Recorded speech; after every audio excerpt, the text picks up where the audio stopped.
그리스도의 사랑하는 형제 자매 여러분, 요한은 15장 처음에서 이스라엘 땅 위에 임할 마지막 재앙을 언급하셨습니다. 15장 1절에 그렇게 되어 있거든요. 마지막 재앙이라. 일곱 천사가 일곱 재앙을 가졌으니 곧 마지막 재앙이라 이렇게 얘기를 했습니다.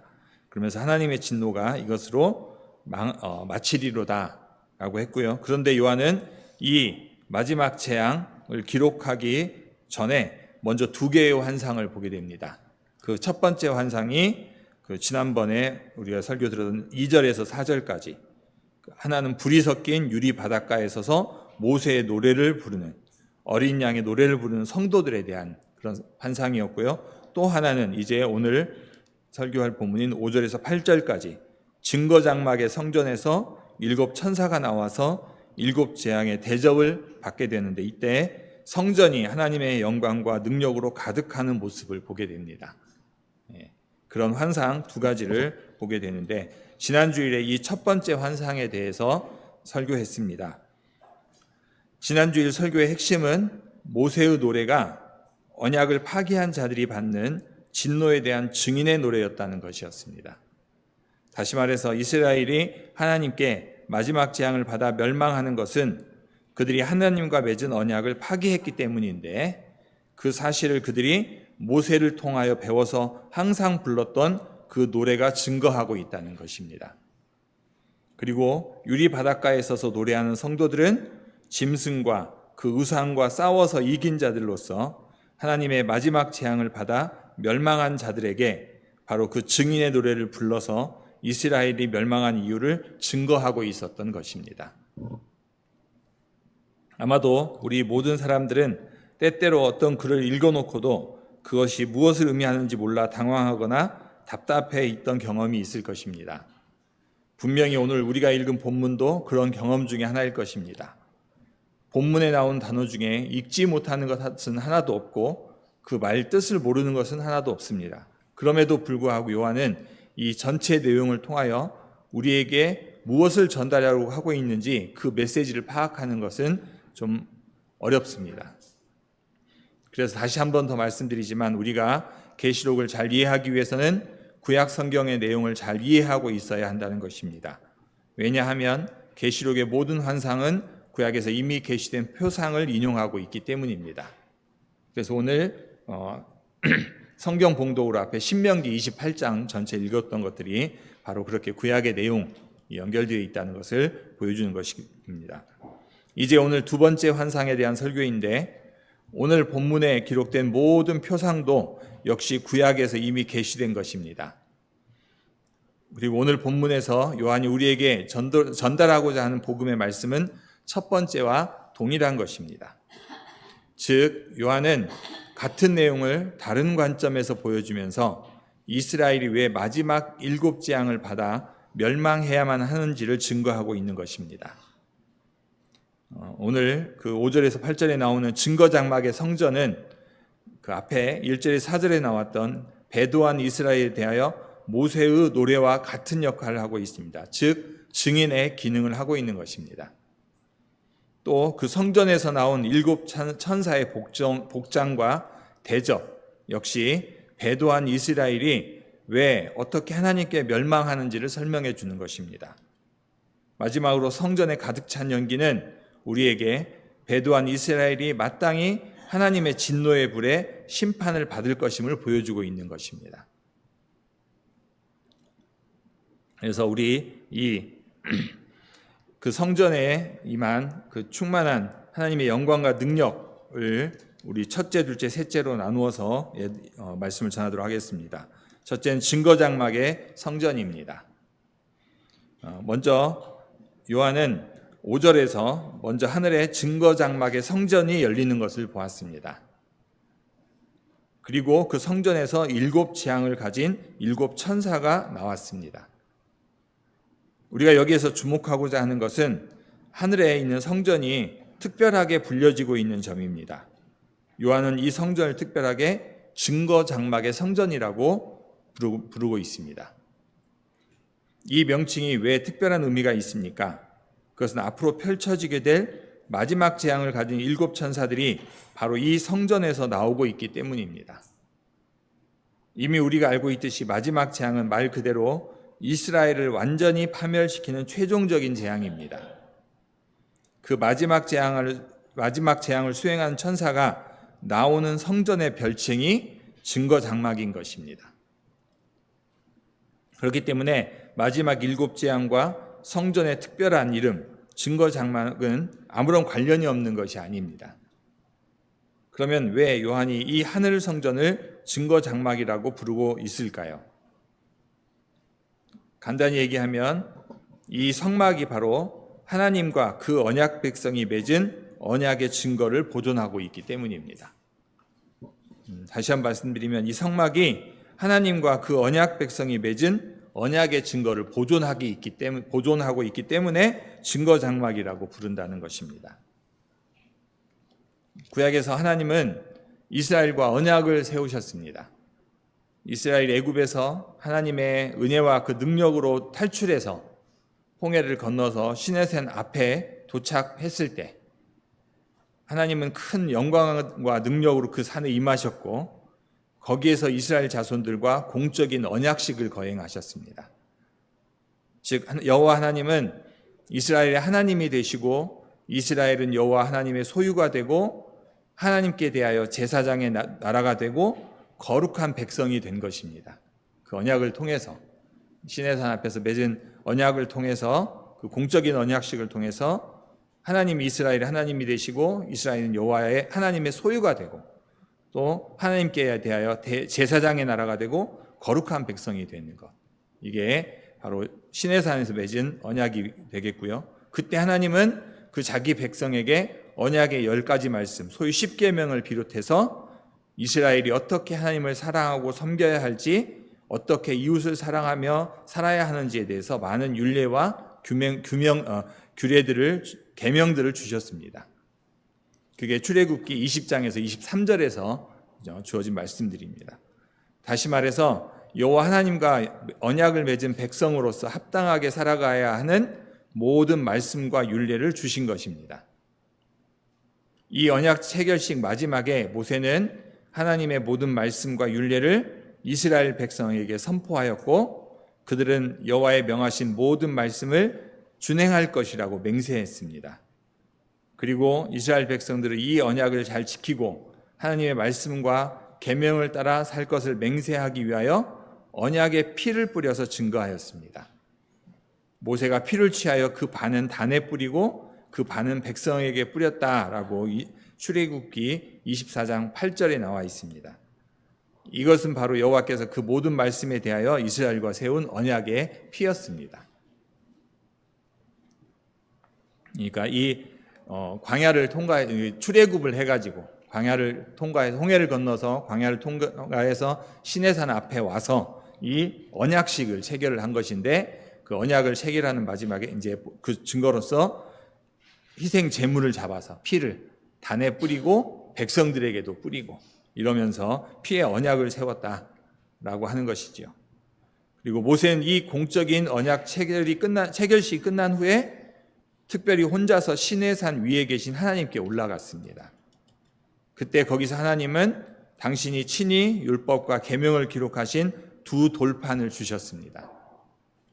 물론 그것은 모세가 이스라엘 자손들을 가르치기 위한 것입니다. 하나님은 40일 동안 시내산 위에서 모세에게 율법과 계명을 주셨습니다.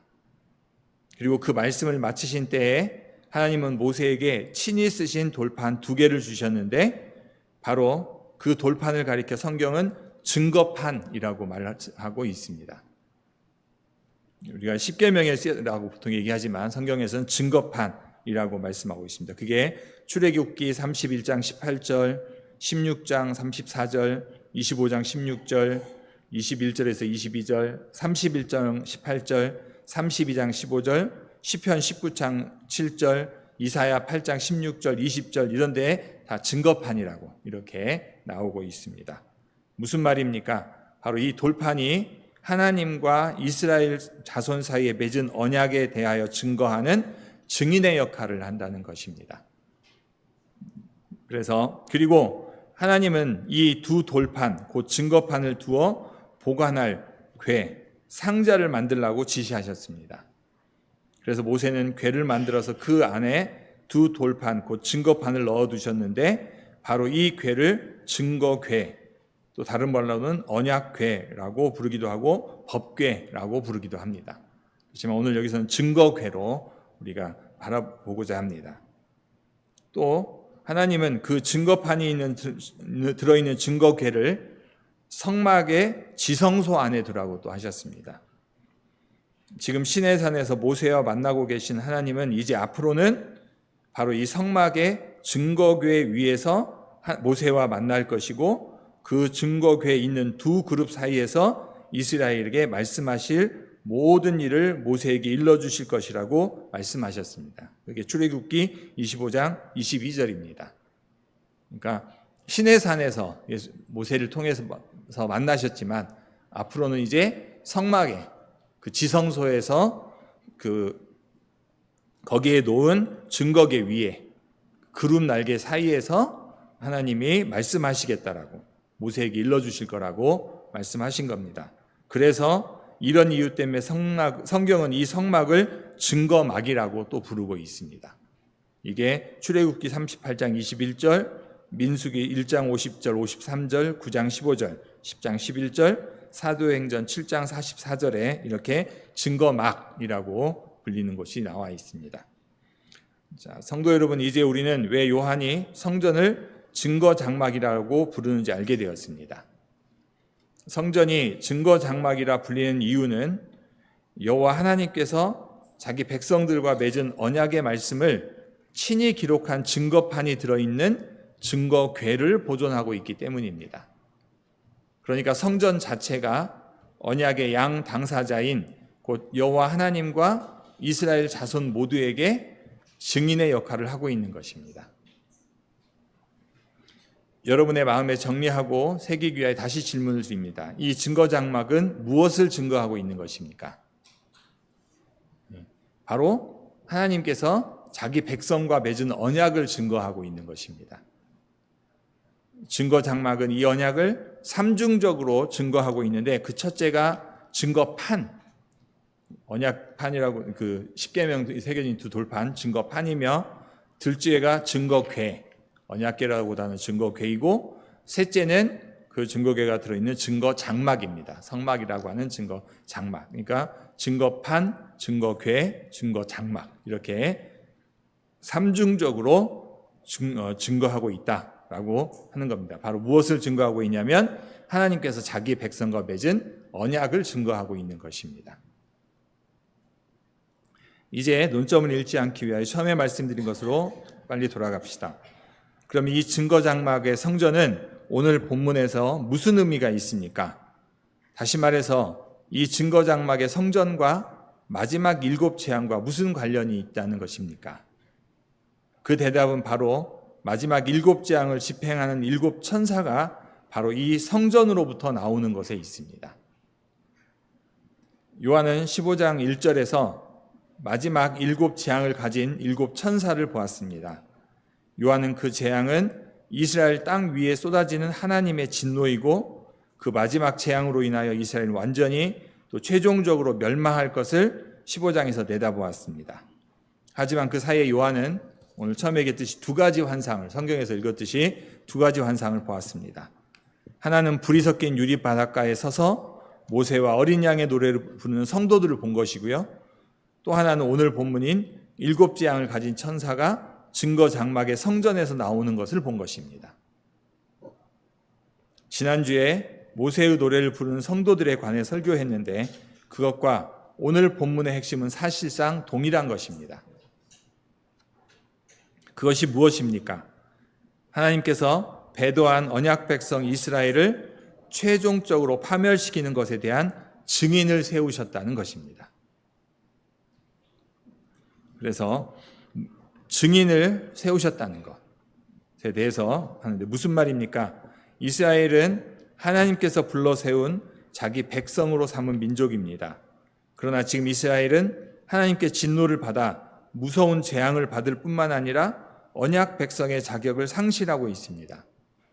그런데 언약 백성 이스라엘이 이렇게 무서운 재앙을 받고 파멸되는 것이 합당하다는 그런 증거를 하면서 그 증인으로서 이스라엘 앞에 서 있는 것이 바로 이 증거 장막의 성전인 것입니다.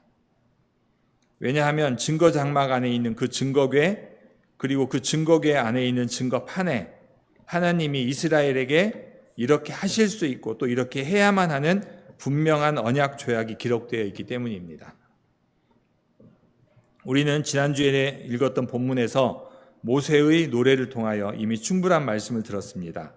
그래서 오늘은 간단하게 말씀을 드립니다. 그 증거판에 기록된 말씀 중에는 소위 언약의 상벌조약이 조항이 들어 있습니다. 주 하나님은 자기 백성들에게 지켜야 할 율례를 주시면서 만약 그들이 그 말씀을 잘 지킨다면 풍성한 복을 받을 것인 반면에 만약 그 말씀에 순종하지 않는다면 그들에게 각종 다양하고 무서운 재앙이 임할 것이고 또 만일 무서운 하나님의 재앙을 받고도 회개하지 않는다면 하나님은 자기 백성일지라도 뽑아버릴 것이라고 하셨습니다. 그게 성경 레위기 26장 그리고 또 신명기 27장, 28장에 그 내용이 기록되어 있습니다. 그런데 그 사실을 증거하는 것이 바로 이 증거판인 것입니다. 이 증거판 또 증거궤, 증거장막은 지난주일에 들었던 모세의 노래와 같은 역할을 하는 것입니다. 모세의 노래 역시 이스라엘이 배도할 때 하나님께서 심판하시며 그들을 버리신다는 내용이었습니다. 그래서 모세의 노래는 배도한 이스라엘 백성에게 증인이 되었던 것이고 이와 마찬가지로 증거장막 역시도 언약을 깨트린 백성에게 증인이 되었던 것입니다. 그런데 성도 여러분, 이제 중요한 것은 이것입니다. 사도 요한이 본 증거장막은 어떤 것입니까? 우리 5절을 한번 같이 읽어보면 좋겠습니다. 5절 말씀입니다. 시작. 또 이 일 후에 내가 보니 하늘에 증거장막의 성전이 열리며. 요한이 본 증거장막은 하늘에 있는 성전입니다.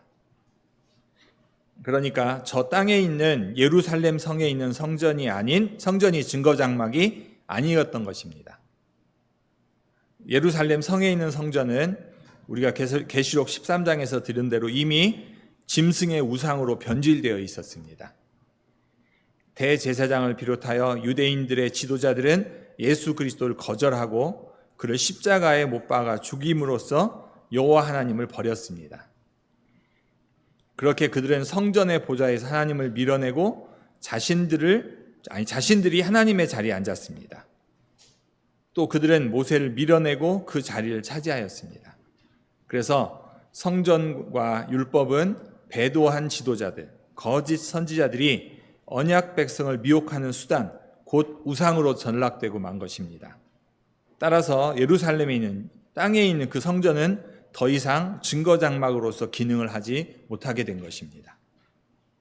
그러면 무엇이 증거장막의 성전입니까? 다시 우리는 요한이 본 증거장막의 성전이 하늘에 있다는 말씀에 주목해야 합니다. 이 하늘 성전 이미 우리가 4장에서부터 보았습니다. 이 하늘 성전은 여호와 하나님의 보좌가 있고 거기에 네 생물과 24장로들이 있습니다. 이 하늘 성전은 바로 신약의 교회입니다. 우리는 신약 성경 곳곳에서 교회가 여호와 하나님이 거하시는 성전이라는 말씀을 읽을 수 있습니다. 사도 바울은 고린도에 있는 성도들을 향하여 고린도전서 3장 16절에서 너희는 하나님의 성전이며 하나님의 성령이 너희 안에 거하신다고 말했습니다. 또 바울은 에베소에 있는 교회를 향하여 에베소서 2장 22절에 너희도 성령 안에서 하나님의 거하실 처소가 되기 위하여 예수 안에서 함께 지어져 가느니라고 말했습니다.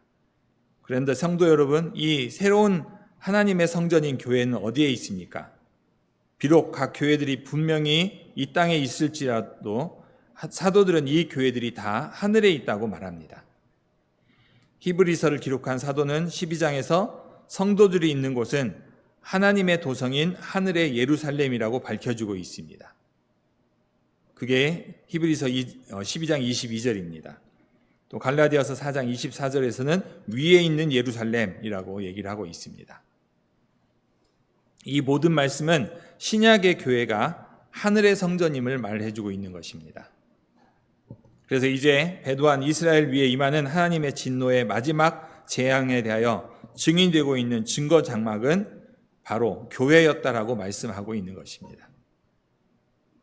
사도시대, 특별히 주 30년에서 70년 사이에 약 40년 동안에 처음 교회는 배도한 이스라엘을 향하여 증거장막의 성전으로 서 있었던 것입니다. 다시 말해서 교회는 이스라엘이 왜 하나님의 재앙을 받아야 하고 왜 멸망할 수 없는지에 대해 증인이 되었던 것입니다. 여기서 이 교회는 바로 그 30년에서 70년, 그 40년 동안에 그 사도들이 세워서 유지됐던 그 교회들을, 신약의 교회들을 말하고 있습니다. 처음 교회는 하나님의 거하시는 성전이기 때문에 그 교회 안에 증거판이 있었던 것입니다. 그러나 그 증거판은 더 이상 이전에 모세가 시내산에서 받은 그 두 돌판은 아니었던 것입니다. 교회 안에 보존된 증거판은 돌비에 쓴 것이 아니라 육의 신비에 쓴 것입니다. 고린도전서 3장 3절에 이 말씀이 나와 있습니다. 다시 말해서 새 언약의 일꾼인 사도들이 하나님께 받아서 각 사람에게 전하여 준 예수 그리스도의 복음이 바로 육의 신비에 기록된 증거판인 것입니다. 이게 고린도전서 3장 1절에서 11절에 나와 있습니다. 무엇보다도 사도 요한은 계시록에서 하나님의 말씀과 예수 그리스도의 증거가 바로 교회가 보존하고 있는 증거판이라고 말하고 있습니다. 이 증거판에 기록된 하나님의 말씀과 예수 그리스도의 복음은 배도한 언약 백성 이스라엘에게 증인이 되었습니다. 교회가 믿고 보존하고 있는 이 복음의 증거판은 이스라엘이 하나님께 무서운 재앙을 받고 멸망하는 이유에 대하여 증언해 주었던 것입니다. 증거 장막으로서 교회는 이스라엘이 여호와 하나님과 맺은 언약을 파기하였기 때문에 저주를 받는다고 증언했습니다. 다시 말해서 이스라엘은 예수 그리스도의 여호와 하나님을 영접하지 않았고 예수 그리스도의 율법에 순종하지 않았기 때문에 저주를 받는다고 증거했습니다. 그리스도의 사랑하는 형제자매 여러분, 만약 우리 교회가 하나님의 말씀과 율례를 기록한 증거계를 보존하고 있다면 우리 교회는 증거장막의 성전인 것입니다. 만약 우리 교회가 사도들이 하나님께 받아 전하여 준 예수 그리스도의 복음의 증거궤를 가지고 있다면 우리 교회는 진실로 하나님께서 거하시는 하늘의 성전입니다. 또 만일 여러분과 제가 다 함께 사도들이 전하여 준 하나님의 계명과 예수의 신앙을 우리 육의 신비에 기록하고 있다면 우리는 우리 세대의 배도한 언약 백성들에 대하여 증거 장막이 될 것입니다. 그리고 꼭 그렇게 되어야 합니다.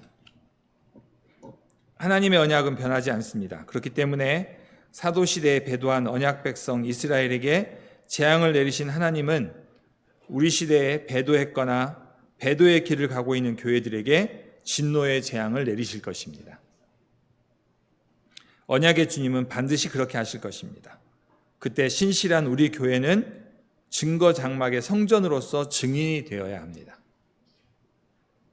그 교회들에게 언약의 저주가 임한 이유와 또 그 교회들이 멸망할 수밖에 없는 이유를 분명히 보여줄 수 있는 증거 장막의 성전이 되어야 합니다. 다시 말해서 그들이 언약의 저주를 받고 멸망하는 것은 하나님과 맺은 언약을 파기했기 때문이라고 분명히 말해줘야 하는 것입니다. 그 교회들이 사도들이 전하여 준 하나님의 계명과 예수의 신앙을 순수하게 보존하지 않고 가감하고 혼합하여 왜곡, 변질시켰기 때문에 하나님의 저주가 임했다는 것을 분명히 증거해야 할 것입니다. 그것을 우리 교회가 하나님의 계명과 예수의 신앙을 순수하게 보존함으로 보여주어야 할 것입니다. 둘째, 이제 일곱 천사의 복장과 일곱 대접에 대해서 말씀을 드리겠습니다. 요한은 일곱 재앙을 가진 일곱 천사가 증거 장막의 성전으로부터 나오는 것을 보았습니다. 그들은 모두 맑고 빛난 세마포 옷을 입고 가슴에 금띠를 띠고 있습니다. 그리고 그들은 네 생물 중 하나로부터 하나님의 진노를 가득히 담은 금 대접 7개를 각각 받았습니다. 성도 여러분, 이제 마지막 재앙을 수행할 7 천사들이 입고 있는 있는 복장과 또 그들이 받은 7 금 대접의 의미에 대해서 말씀드리고자 합니다. 이 천사들의 복장은 다름 아니라 제사장의 복장, 곧 에봇입니다. 천사들이 입고 있는 이 복장이 맑고 빛난 세마포옷을 입고 가슴에 금띠를 띄었다고 했는데, 이 복장이 바로 제사장의 복장, 곧 에봇이다 라고 얘기하고 있습니다. 그렇다면 이 천사들은 성전에서 주님을 섬기는 제사장들로서 어떤 일을 하고자 하는 것입니다. 제사장의 옷을 입고 나왔기 때문에 제사장의 일을 하려고 나온 것이라는 것이겠지요. 그래서 그들이 받은 7개의 금 대접 역시 성전에서 제사장들이 사용하는 용기라고 볼 수 있습니다. 용기인 것입니다. 이 용기는 회막이나 제단에 뿌리거나 혹은 제단에 붓기 위하여 제물의 피를 받는 그릇인 것입니다. 구약에서 언약 백성들이 범죄하면, 또 그로 인해서 성전이 더러워지면 더러워진 성전을 정결케 하기 위해서 속죄 제물을 바쳤습니다. 그 속죄 제물을 바칠 때 제사장은 그 희생 제물의 피를 대접에 담아다가 성소와 휘장을 향하여서 7번 뿌렸고, 향 제단에 뿔에 발랐고, 나머지는 제단 아래에 부었습니다. 이 희생의 피는 성전을 정결케 할 뿐만 아니라 범죄한 백성들의 죄를 용서하고 다시 하나님과 화목케 하는 역할을 하기 위해 뿌려진 것이었습니다. 그러나 오늘 본문에서 천사들이 제사장으로서 수행하는 일은 결코 배도한 이스라엘의 죄를 용서하기 위한 대속의 피를 쏟는 그런 일이 아니었습니다. 7 천사의 손에 들려진 그 대접에는 하나님의 진노가 대신 담겨져 있었습니다. 그래서 바로 여기선 제사장의 역할을 하는 천사들은 배도한 이스라엘 위에 진노의 대접을 붓게 될 것입니다. 배도한 이스라엘은 그들의 범죄로 말미암아 하나님의 성전을 더럽혔습니다. 대제사장과 언약 백성들은 여호와 하나님을 버렸고요, 성전과 회당을 우상 숭배의 장소로 변질시켜 버렸습니다. 또 그들은 예수님을 비롯한 사도들과 수많은 성도들을 미혹했고 핍박했고 그들의 피를 흘렸습니다. 이로 말미암아 하나님의 성전이 더러워졌습니다. 더러워진 하나님의 성전은 희생의 피로 말미암아 정결하게 될 수 있습니다. 그러나 제사장의 손에 들린 대접에는 속죄 희생의 피가 담긴 것이 아니라 오히려 하나님의 진노의 피가 담겨 있었습니다. 왜냐하면 이스라엘이 희생의 피, 곧 예수 그리스도의 속죄 제물을 거절하였기 때문입니다. 그러니까 이미 속죄 제물의 피로서 예수님의 피가 뿌려졌는데 이 피를 이스라엘은 거부했던 것이라는 것이죠. 그래서 이제 곧 천사들이 뿌리거나 붓는 이 피는 용서와 화목의 피가 아니라 거절과 복수의 피인 것입니다. 그래서 이 피는 휘장을 향하여 7번 뿌려지지 않고 바로 이스라엘 땅 위에 7번 뿌려지는 것입니다. 7 천사가 한 번씩 뿌린다고 하면 바로 7번 뿌리게 되는 거겠죠. 그래서 우리는 이 15장에서 천사들의 손에 들린 7 재앙이 차례로 이스라엘 땅 위에 뿌려지게 되는 것을 읽을 수 있는데, 그것이 바로 이스라엘 땅 위에 뿌려지는 진노의 피입니다. 여기서 우리는 예수님이 이스라엘을 향하여 진노의 대접에 관하여 예언하신 말씀을 상기해야 합니다.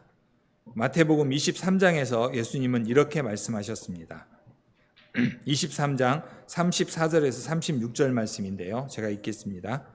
그러므로 내가 너희에게 선지자들과 지혜 있는 자와 서기관들을 보내매 너희가 그 중에서 더러는 죽이고 십자가에 못 박고 더러는 너희 회당에서 채찍질하고 이 동네에서 저 동네로 구박하리라. 그러므로 의인 아벨의 피로부터 성전과 제단 사이에서 너희가 죽은 바라기아의 아들 사가랴의 피까지 땅 위에서 흘린 의로운 피가 다 너희에게 돌아가리라. 내가 진실로 너희에게 이르노니 이것이 다 이 세대에게 돌아가리라. 성도 여러분, 우리 하나님은 세세무궁토록 계신 분입니다. 이렇게 영원무궁히 살아계신 하나님은 당신의 원수, 곧 하나님의 종들의 피를 흘리신 자들에 대하여 복수하시는 것도 영원히 변치 않고 실행하십니다. 사도시대의 배도한 언약 백성들은 주님이 보내신 사도들과 선지자들을 영접하지 않았습니다. 도리어 그들을 구박하고 채찍질하고 심지어 죽이고 십자가에 못 박았습니다. 사도들을 거절하고 핍박한 것은 곧 예수 그리스도와 그를 보내신 여호와 하나님을 거절하고 핍박한 것입니다. 그래서 주 하나님은 당신의 종들의 피를 대접에 담아 그들의 피를 흘린 자들 위에 돌아가게 하신 것입니다. 그리스도의 사랑하는 형제자매 여러분, 만약 우리 교회가 사도들의 전한 복음을 보존하고 있다면 우리는 사도들과 선지자들의 터 위에 세움을 입은 교회입니다. 그래서 우리가 전하는 복음을 받지 않는 언약 백성들은 우리를 핍박하는 것일 뿐만 아니라 우리를 보내신 예수 그리스도를 거절하고 핍박하는 것입니다. 오늘날 우리 시대의 수많은 교파들, 비록 그들의 언약으로 하나님의 백성이 되었을지라도 우리가 받아서 믿고 고백하며 보존하는 이 순수한 복음을 받지 않는다면 그들은 7개의 무서운 진노의 대접으로부터 피 뿌림을 받게 될 것입니다. 예를 들어 어떤 교회는 우리가 믿고 있는 하나님의 선택의 복음을 영접하지 않습니다. 또 어떤 교회는 우리가 고백하는 하나님의 언약의 복음, 약속과 의무의 복음을 받아들이지 않습니다. 어떤 교회는 우리가 보존한 오직 하나님의 은혜, 오직 믿음의 교리, 이것은 인정하지 않습니다. 또 어떤 교회는 우리가 순수하게 집행하고 있는 주의 성례를 가감하거나 왜곡시켜 놓았습니다. 어떤 교회들은 하나님의 계명 중에서 자기들 마음대로 해석하고 어떤 것은 지키지만 어떤 것은 보존하지 않습니다. 만약 이 교회들이 끝까지 그런 식으로 복음과 계명을 순수하게 보존하기를 원치 않는다면 주님은 그들 위해 진노의 대접을 부으실 것입니다. 그래서 이 둘째에서 그 7 천사의 복장과 대접해서 대접이 바로 진노, 이스라엘에게 내리는 하나님의 진노를 의미한다라고 말씀을 드렸는데, 여기서 마지막에 얘기한 것은 바로 지금 현재 우리 이 교회가 사도들이 전한 복음을 보존하고 복음을 전한다면 우리가 전해야 되는데 그렇지 않고 이걸 거부하는 그런 교회들이 있다면 그 교회들 위에 주님은 진노의 대접을 부으실 것이라는 것을 둘째에서 우리가 볼 수 있는 얘기입니다. 이제 셋째, 성전에 충만한 하나님의 영광과 능력에 대해서 말씀을 나누도록 하겠습니다. 이제 요한이 본 환상의 마지막 부분에 대해서 보도록 하겠습니다. 8절입니다. 우리 8절을 같이 한번 읽어보도록 하겠습니다. 8절 말씀 시작.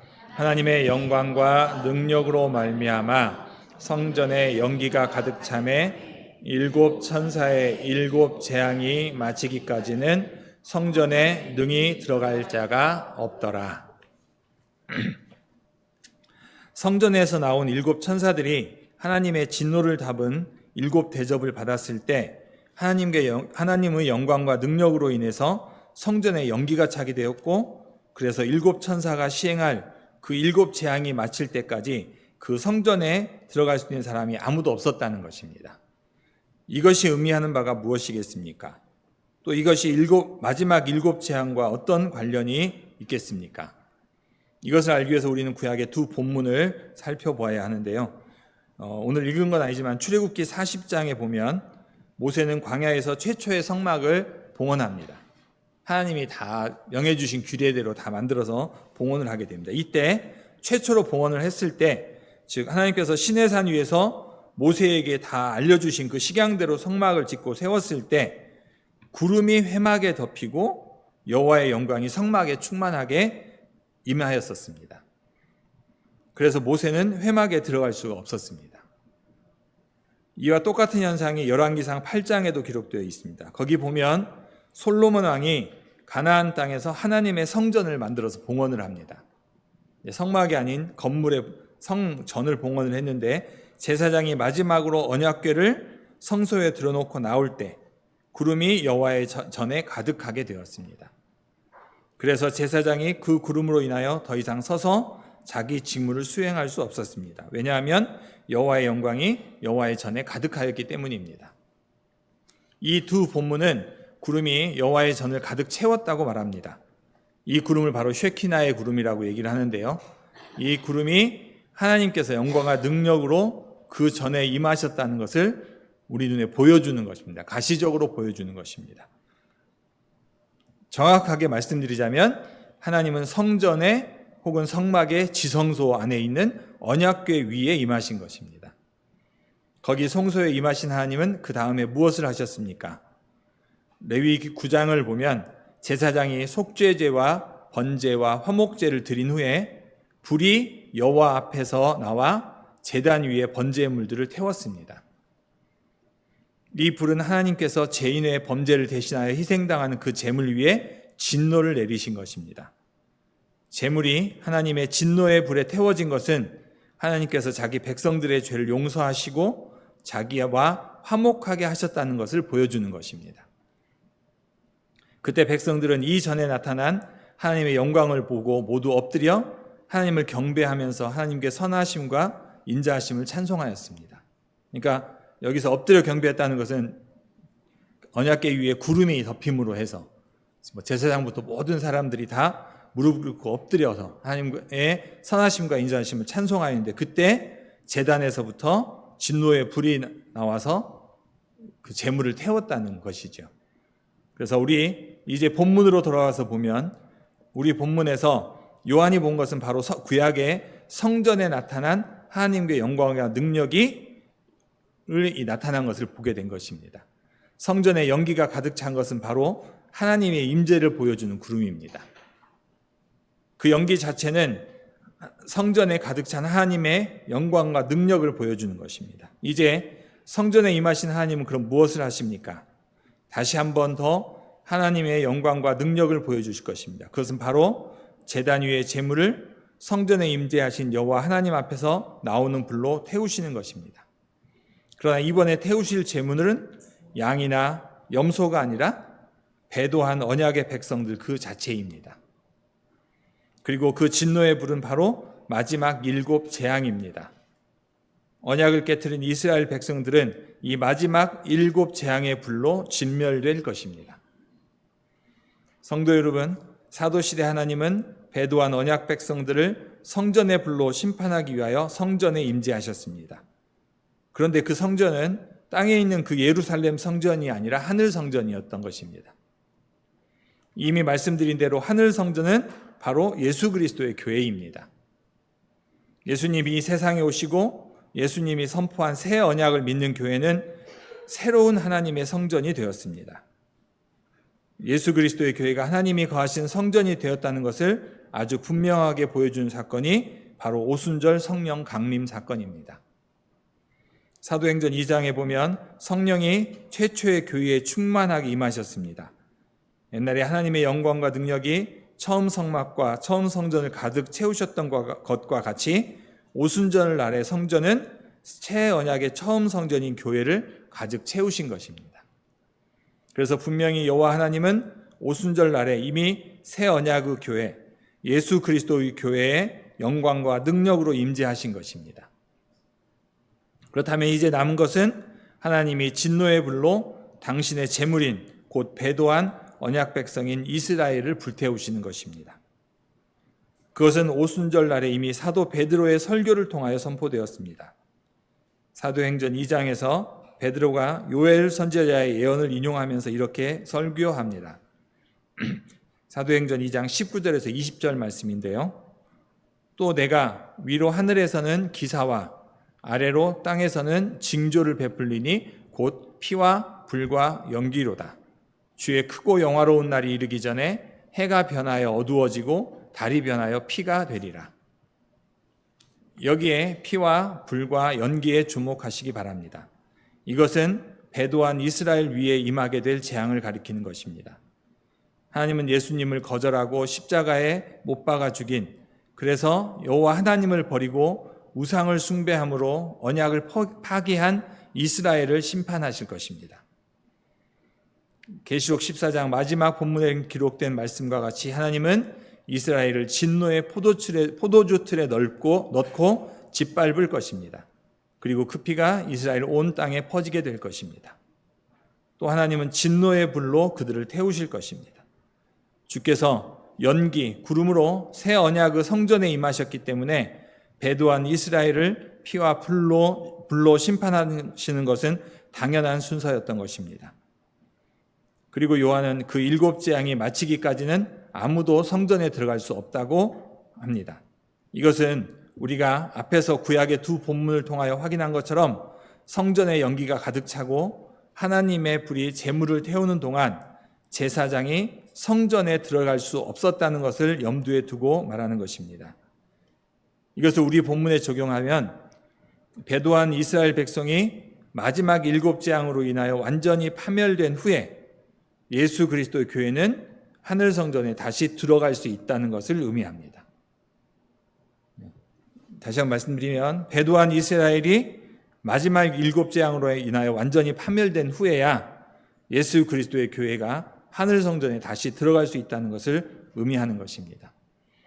다시 말하자면 교회의 제사장적 봉사가 배도한 이스라엘이라는 제물이 하나님의 불에 타는 동안만 잠시 중단되고 있다는 것입니다. 교회는 오순절날 이미 하늘 성전에서 왕같은 제사장으로서 하나님께 봉사를 시작하였습니다. 교회라는 새 언약의 성전이 세워졌을 때 하나님은 성령의 능력으로 그 성전에 가득히 임하셨습니다. 그리고 배도한 이스라엘은 제물을 진노의 불로 태우실 것인데 그 제물이 마지막 재앙으로 최종적으로 불탄 이후에 예수 그리스도의 교회는 새 언약의 성전, 하늘 성전에서 계속 하나님을 섬기게 된다는 것입니다. 그리스도의 사랑하는 형제자매 여러분, 우리 교회는 예수 그리스도의 교회이며 사도적 교회로서 새 언약의 성전입니다. 하나님은 이미 구름과 연기로 우리 교회를 가득 채우셨습니다. 즉 오순절날 처음 교회에 임하신 그 성령께서 우리 각 사람 마음에 충만하게 임하셨습니다. 그렇다면 이제 우리가 기대할 수 있는 것은 하나님께서 우리 시대의 배도한 교회를 저 이스라엘과 같이 진노의 불로 태우신다는 것입니다. 물론 우리는 그 일이 언제 일어날지 알지 못합니다. 그러나 분명한 것은 하나님께서 새로운 성전을 세우시는 곳에서는 반드시 배도한 언약 백성들을 진노의 불로 태우신다는 것입니다. 다시 말해서 하나님께서 당신의 새로운 백성을 모시는 곳에 당신이 영광과 능력으로 임하시고 그 후에는 반드시 언약을 파기한 자들을 멸하신다는 것입니다. 이것이 오늘 본문이 우리에게 전하는 말씀입니다. 우리는 하나님께서 우리 시대에 배도한 교회들을 언제 멸하실 것인지는 모르지만 또 어떤 방식으로 멸하실지도 알지 못합니다. 그러나 우리가 분명히 아는 것은 이것입니다. 사도시대에 배도한 이스라엘을 마지막 7재앙으로 멸하신 하나님은 분명히 당신의 때에 당신의 방법으로 지금 우리 시대에 언약을 파기한 짐승과 그 짐승에게 미혹되어 우상을 섬기는 자들을 멸하실 것이라는 것입니다. 그리고 그들 위에 내리게 될 하나님의 재앙은 증거판에 기록된 그대로일 것입니다. 즉 증거판에 기록된 언약의 저주가 그들 위에 임할 것입니다. 사랑하는 성도 여러분, 그때 하나님께서 그들을 멸하실 때 우리는 우리 가운데 임하신 하나님의 영광과 능력을 보게 될 것입니다. 배도한 자들을 언약의 저주로 멸하시는 하나님의 공의를 보게 될 것이며 그것으로 말미암아 하나님의 계명과 예수의 신앙을 신실하게 보존한 우리의 원한을 풀어주시는 것을 보게 될 것입니다. 그리고 우리는 유리바다를 지나 주의 성소로 들어갈 것입니다. 우리 교회는 왕같은 제사장으로서 하늘 성전에서 주님을 섬기게 되는 복된 자리에 이르게 될 것입니다. 그 날까지 우리 교회는 배도한 언약 백성들에 대하여 증거장막의 성전으로서 굳건히 서 있도록 합시다. 우리가 끝까지 하나님의 계명과 예수의 신앙을 보존함으로써 언약을 파기하는 자들 앞에서 주님의 증거를 보여주도록 합시다. 왜 그들이 언약의 재앙과 파멸에 이르게 되는지 증거하는 교회가 되도록 합시다. 아멘.